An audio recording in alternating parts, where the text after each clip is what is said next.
biggest challenges as a state are really strategic. And I mean, without getting into too much detail, in my view, we have a demographic challenge here in Maine of significant proportions.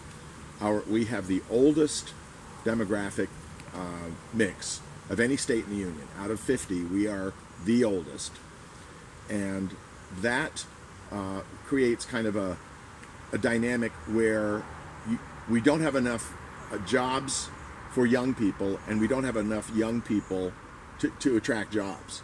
So, it's kind of, you lose here and you lose there. And I think that if we are going to build an economy in Maine that enables our young people to build lives here, and we live here because we love it. I mean, very few of us live here because it's the only place we could get a job or something, or it was the best job. We live here because we love it. We want our children, we want our grandchildren. I have 2 beautiful granddaughters. I would love to think that they can build a life here in Maine. And that will only happen if we can build an economy that creates jobs for them. So, and I won't get into all the lurid details, but I mean, it has to do with what we do in the end of education. It has to do with what incentives we create for young people. But I would say that the biggest issue is, how do we create an economy that changes our demographic dynamic so that we can not only retain more young people, but attract more young people here to Maine.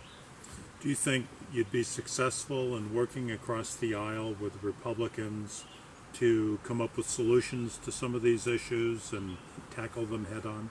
Well, John, I don't know of any politician who doesn't claim that they can reach across the aisle. We all say that, so some of that is self-serving. But I do have a unique kind of status here. As a Democrat, I was a political appointee of Paul LePage.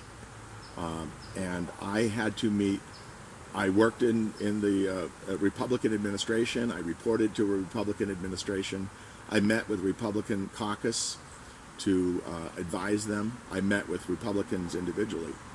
And one of the wonderful things that you learn from that process is that 90 to 95% of the legislators on both sides of the aisle are trying to do the right thing. And you could tell that from their questions, and you could tell that from their reactions. And I know several of the Republican legislators. I mean, I worked with them. Some of them are some of our best legislators. So I don't believe that any idea is right because the Democrats support it, or it's wrong because the Republicans support it. And there are areas, and maybe we'll get into this, but there are areas where I think the Republicans have generally been right, and the Democrats have been kind of wrong. And I am in no way ashamed to be a Democrat. I'm proud to be a Democrat, but I think that we have to, once you're elected, you represent everybody. You don't have the, in my view, you don't have the luxury of representing a political point of view. Once you're elected, you represent everyone, the ones who voted for you, the ones that voted against you, it doesn't matter. And they're all entitled to be properly represented.